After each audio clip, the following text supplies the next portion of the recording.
fast fashion ou alors fashion consciente.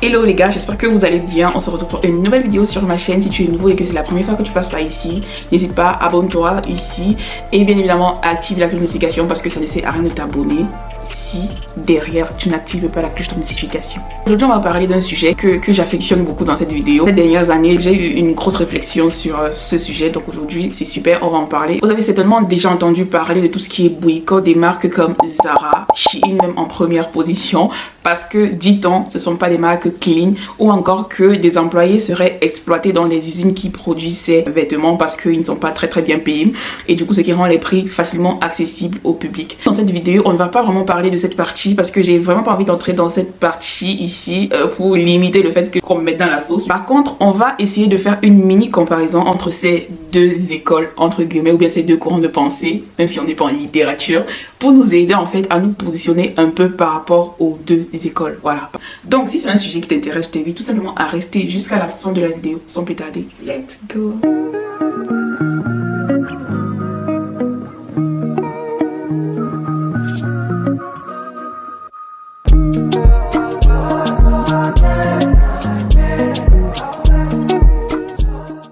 Déjà, désolé les gars parce que je vais arrêter le micro comme ça jusqu'à la fin parce que quand je le mets ici, le son n'est pas assez filtré comme je veux, donc je me dis en l'arrêtant comme ça, c'est mieux. Premièrement, on va déjà essayer de savoir c'est quoi la fast fashion.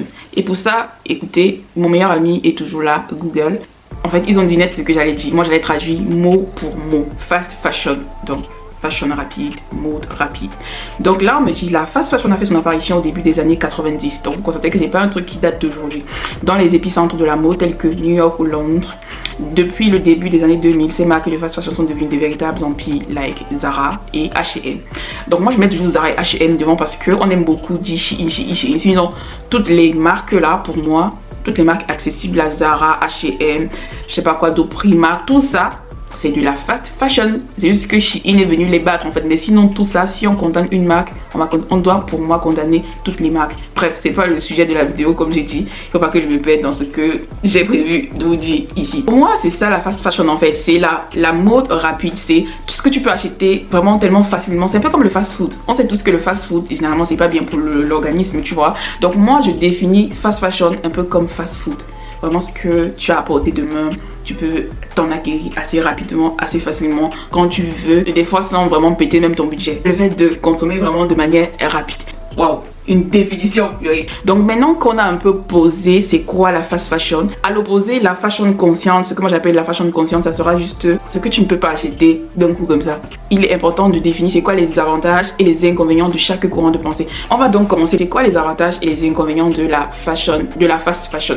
Pour moi le premier avantage de la fast fashion c'est son accessibilité, et d'ailleurs c'est pour ça que tout le monde couvre ces marques là. C'est hyper accessible. En fait il y a pour tous les budgets. Et ensuite pour moi le second c'est que tu as vraiment une large gamme de pièces. En fait tu as des choix, tu as vraiment beaucoup de choix, et je trouve que ça aussi c'est quelque chose qui pousse vraiment les gens à se tourner vers la fast fashion, parce que si tu as quelque chose d'accessible, tu as quelque chose où tu as tous les choix possibles. Je prends un exemple simple, quand tu vas chez Shein, la cuillère que tu n'as jamais vue chez quelqu'un, tu vas trouver ça là-bas. Pareil les poufs, et à combien? 1 euro, 2 euros, 3 euros. Alors que si tu vas, je sais pas moi, dans un truc où c'est bien cher, machin truc et tout ça, tu vas voir que ce sont des trucs pas forcément très classiques, mais pas waouh aussi. En fait, je pense que c'est ça. C'est le fait que la fast fashion soit assez accessible et que tu aies une large gamme de choix. Pour moi les deux critères là, ça fait en sorte qu'on veut toujours se tourner vers la fast fashion. Pour moi c'est quoi les inconvénients de la fast fashion?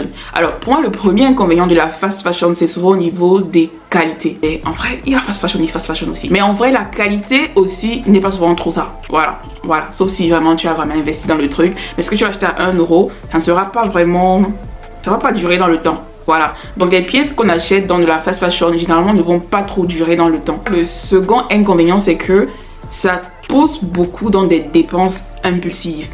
Donc tu vas voir que des fois tu sors comme ça, tu vas juste marcher, après dès que tu vois un truc, dès que tu vois le prix, en fait tu veux acheter même si tu n'avais pas prévu d'acheter.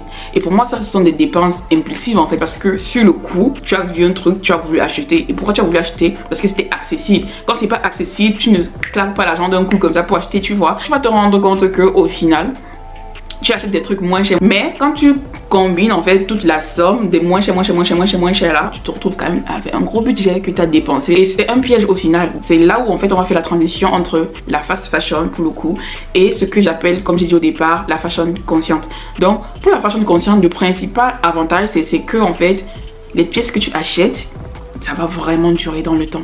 Et du coup, tu vas te dire, j'investis une fois. Par exemple, je vais prendre un exemple bidon, hein, j'investis une fois dans un manteau qui coûte 350 € et je sais que je l'ai même pour 5 ans. Quand tu le divises 350 € par 5, tu vois que sur l'année, tu n'es même pas... combien? 35 par 5, 7. Je suis à 70 € l'année. Donc. Et encore, 5 ans même, j'ai dit ça juste comme ça. Mais sinon, tu achètes une pièce de 150 €, c'est pas pour 5 ans, frère. C'est pour jusqu'à ce que la mort nous sépare. Donc ça, c'était un exemple hyper simple. Et du coup, qui montrait que, en fait, c'est ça aussi le but, des fois, de se pencher vers la fashion consciente. C'est que tu vas acheter des pièces qui vont bien durer dans le temps et dont la qualité ne va pas se dégrader en fonction des années. Pour moi, personnellement, c'est ça le principal avantage de la fashion consciente. J'ai pas trouvé d'autres vraiment qui me parlaient. Pour moi, je trouve que c'est le principal. La durabilité et la bonne qualité qui ne va pas, elle, se dégrader au fur et à mesure que le temps va passer. Maintenant, pour moi, c'est quoi l'inconvénient de la fashion consciente? Alors, son principal avantage, pour moi, se retourne en principal inconvénient. En tout cas, ça, c'est pour moi, pour mon cas. Vous me direz ce que vous en pensez dans les commentaires, bien évidemment. Donc, c'est là où j'avais justement un débat avec quelqu'un un jour sur cette partie-là, vu qu'on y arrive. Pour moi, en fait, les pièces que tu achètes hyper chères et tu penses en fait qu'elles vont te tenir sur le long terme, au final, est-ce que ça te plairait de porter les mêmes pièces tous les jours? Parce que si tu achètes un truc à 350 €, c'est pas pour le garder. On est d'accord quand même, on est bien d'accord. Ça veut dire que tu vas porter ça jusqu'à. Et imagine, tu as acheté pour te dire, je porte pendant 5 ans. Pendant 5 ans, tu vas épuiser, porter le truc, porter. Au final, tu n'auras que ça. Et je pense que c'est aussi là où la fast fashion entre en jeu. Parce que la fast fashion, tu as cette facilité-là de changer, de racheter quand tu veux, parce que tu n'as pas acheté ça cher. Par exemple, ce t-shirt, si je l'achète à 10 €, quand je le veux pour quelqu'un qui est déjà gâté, ça me fait pas mal en fait, tu vois. Je peux en racheter un nouveau et sachant que je pourrais mixer. Enfin, je sais pas si vous voyez ce que je veux dire. En tout cas, dites-moi ce que vous en pensez dans les commentaires. Mais pour moi, le principal avantage des trucs que tu achètes cher, ça devient au final le principal inconvénient parce que tu vas te dire, il faut que je l'épuise, je dois manger et tu vas porter tout le temps. Certes, c'est beau, c'est bien, tu as bien acheté, mais est-ce que ça te plairait de porter un truc tout le temps? Moi, c'est plus la partie là où je me dis, ah, quand même à revoir. Dites-moi si vous pensez que c'est un inconvénient ou alors que ma tête jette juste de l'aide. Tu as 2, 3, 4 pièces, 5, 6 pièces de la bonne qualité en gros, tu as acheté ça en mode de fashion durable, ça peut aller. Mais toutes tes pièces ne sont que des pièces comme ça. Là, c'est chaud. Là où moi j'arrive en fait à ma conclusion à moi, qui est que c'est bien au final d'avoir des pièces de la fashion que j'appelle fashion consciente. Mais pour moi, c'est pas forcément nécessaire d'avoir toute une garde-robe. C'est chaud. Et du coup, moi, donc, quand j'avais ces réflexions en mode est-ce qu'il ne faut pas en fait que je me tourne direct et tout ce qui est conseil, que j'arrête un peu de consommer tout ce qui est fast fashion là et tout, parce que j'ai voulu arrêter en vrai. Et c'est même d'ailleurs un point qui me freine à chaque fois quand je vais faire des vidéos. Parce que je sais que ça pousse à l'achat. Donc les gens vont voir tes vidéos et tout ça de date suite et tout. Et ça pousse à la consommation, même pour ceux qui ne veulent pas consommer. Et ça, j'avoue, c'est un peu chiant parce que je sais que moi, des fois, ça peut m'arriver de faire et je renvoie. Mais sauf que j'aurais poussé quand même les gens à aller acheter alors qu'ils n'avaient pas prévu d'acheter. Vous voyez, des trucs comme ça et tout. Donc pour moi, je pense que c'est important de trouver le juste milieu entre les deux. Et moi, le juste milieu que je parviens à trouver, en tout cas que j'essaye de mettre jusqu'ici, c'est de me dire tout ce qui sera mes pièces fortes et mes pièces basiques. Parce que généralement mes pièces fortes sont des basiques. Donc, tout ce qui sera mes pièces basiques, on va partir sur la fashion consciente. Donc on va investir vraiment. Donc je vais investir dans ce qui est manteau. Parce que je sais que oui, le manteau c'est pas forcément quelque chose que je veux acheter chaque année. Non, moi non. On va investir dans ce qui est basique. Donc des pantalons jeans, des t-shirts, vraiment miser sur la hyper bonne qualité.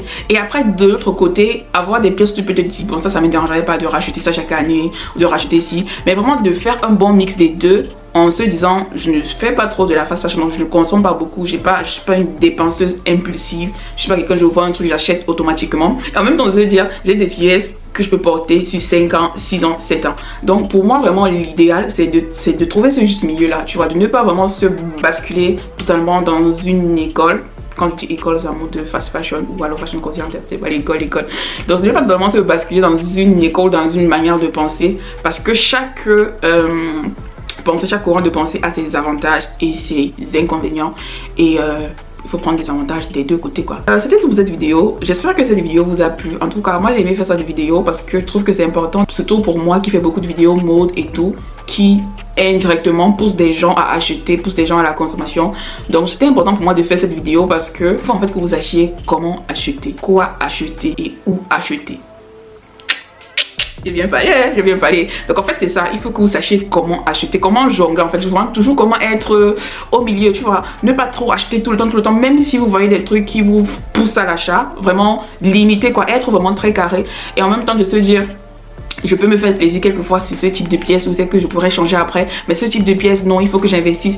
En fait c'était plus ça que je voulais faire ressortir dans cette vidéo, donc de vous montrer ce juste milieu là, en tout cas moi que je parviens à mettre sur pied pour en fait trouver cet équilibre, d'être bien et d'avoir des bonnes pièces sous la main. En tout cas j'espère que cette petite vidéo vous a plu. N'hésitez pas à liker, à commenter et bien évidemment à partager et de me dire ce que vous en pensez dans les commentaires. On se dit à la semaine prochaine les gars pour une nouvelle vidéo. Sur ce, prenez soin de vous, allez bisous piou, bye bye.